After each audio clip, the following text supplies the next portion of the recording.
액션 let's go 저 건물을 찾으러 Assalamualaikum warahmatullahi wabarakatuh. Halo guys, perkenalkan saya Keisha Restalbia dari kelas 12 IPA 1. Saya berasal dari kelompok Sinargama. Nah, jadi kali ini kami akan melakukan praktek fisika dengan mengelilingi stand dan menjaga stand pada kelompok saya sendiri yakni Sinargama. Nah, berikut beberapa dokumentasi yang saya ambil dari mengelilingi stand dan saya menjaga stand Sinargama. Yuk ikuti keseruan videonya. Halo guys, jadi hari ini hari pertama yakni aku mau mengunjungi stand-stand pada kelompok lain.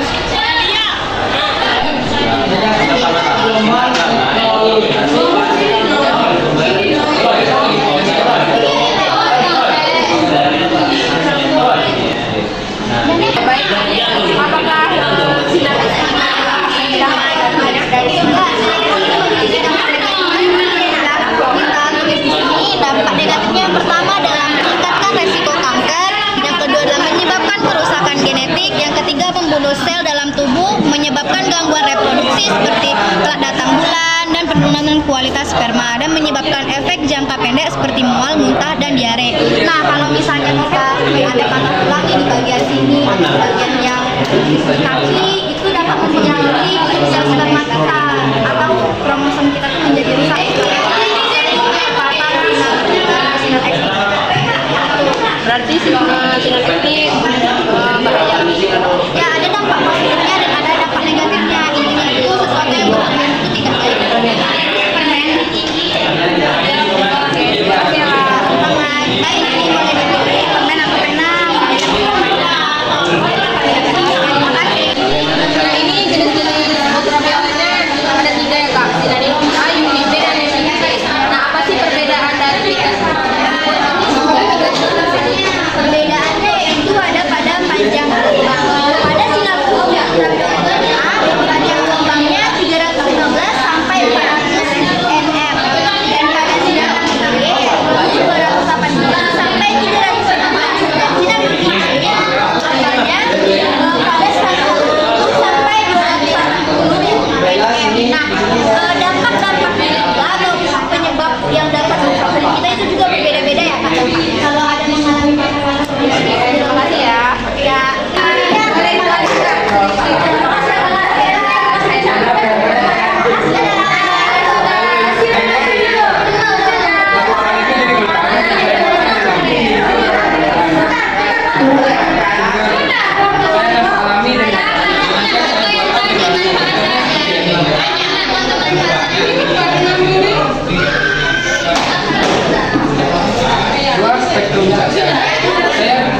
bahwa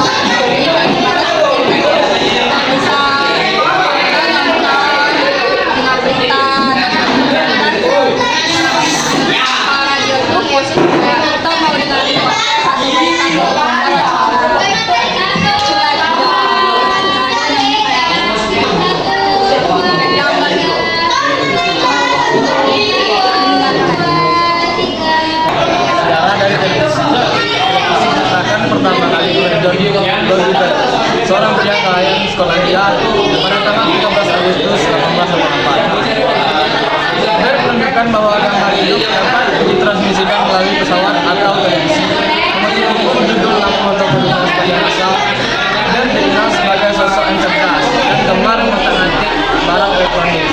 Awalnya dia merupakan seorang insinyur dan berprofesi sebagai pengusaha.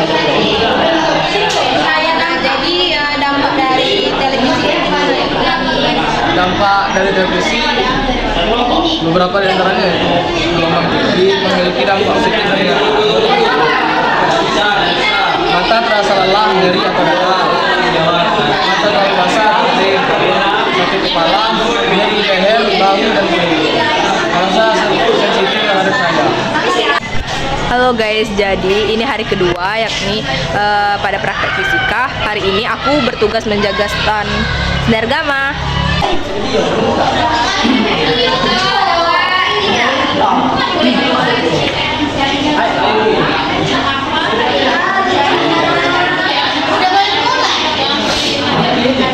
Saya ingin bertanya di sini, apakah yang dimaksud dengan dampak positif dari sinergama?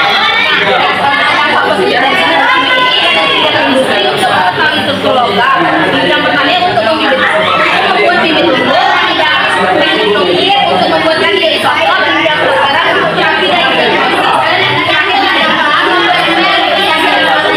Saya akan bertanya kepada kelompok Sinergama. Di sini sudah dijelaskan di dampak positifnya untuk sterilisasi alat-alat medis. Nah, bagaimana cara kita Sinergama untuk mensterilisasikan alat medis? Nah, cara kerja Sinergama untuk mensterilkan alat medis dengan cara yakni menembus kemasan dan produk, lalu menghancurkan bakteri, virus dan patogen lain. Proses ini disebut dengan iradiasi gamma. Cara kerja iradiasi gamma yang pertama, produk yang akan disterilkan ditempatkan dalam ruang khusus. Yang kedua, sumber radiasi global 60 memancarkan sinar gamma di dalam ruang tersebut. Yang ketiga, sinar gamma menembus kemasan dan produk. Yang keempat, sinar gamma memecah ikatan kovalent DNA bakteri sehingga menghambat pengolahan bakteri. Baik, perkenalkan saya Ungkap dari kelompok yang merah ingin bertanya kepada kelompok Sinergama. Yaitu pertanyaan saya adalah bagaimana mekanisme kerja Sinergama dalam radioterapi? Boleh dijelaskan?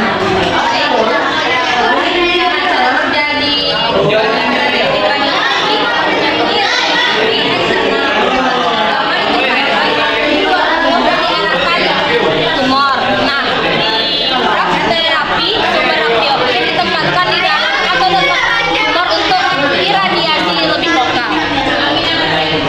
Baik, terima kasih atas jawabannya. Dan saya mengerti bagaimana mekanisme kerja Sinergama dalam radioterapi. Saya izin bertanya pada kelompok Sinergama. Pertanyaannya yaitu bagaimana gelombang Sinergama Gelombang sinar gamma dapat terbentuk dari proses nuklir, tumbukan partikel berenergi tinggi dan penurunan peluruhan radioaktif. Proses nuklir, ledakan supernova, disintegrasi inti isotop yang tidak stabil, tumbukan partikel berenergi tinggi, deeksitasi inti yang tereksitasi. Supernova itu adalah ledakan dahsyat yang terjadi pada bintang besar dan masif saat mencapai akhir hidupnya. Baik, izin bertanya, mengapa Sinergama memiliki tingkat tembus yang lebih tinggi? Nah, sinar gamma ini memiliki daya tembus yang sangat tinggi karena memiliki energi yang tinggi. Sinar gamma merupakan radiasi elektromagnetik dengan frekuensi dan energi yang sangat tinggi. Nah, sinar gamma memiliki energi yang lebih tinggi daripada partikel alfa dan beta. Sinar gamma dapat menembus berbagai jenis material termasuk jaringan tubuh manusia. Sinar gamma dapat menembus beberapa inci material padat seperti timah atau bahkan dengan beberapa kaki beton, sinar gamma dapat menembus seluruh tubuh manusia tanpa mengenai apapun. Ya, terima kasih sinar gamma. Oke, jadi aku hanya sedikit saja yang berdampak di bidang farmasi.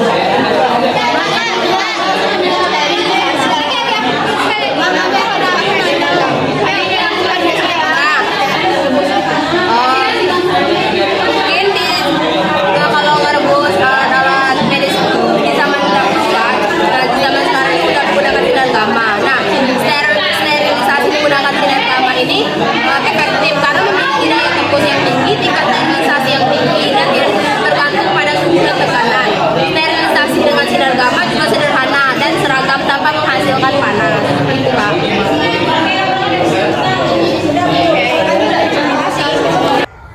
Baik, sekian dari saya. Lebih dan kurang saya mohon maaf. Saya akhiri. Wassalamualaikum warahmatullahi wabarakatuh.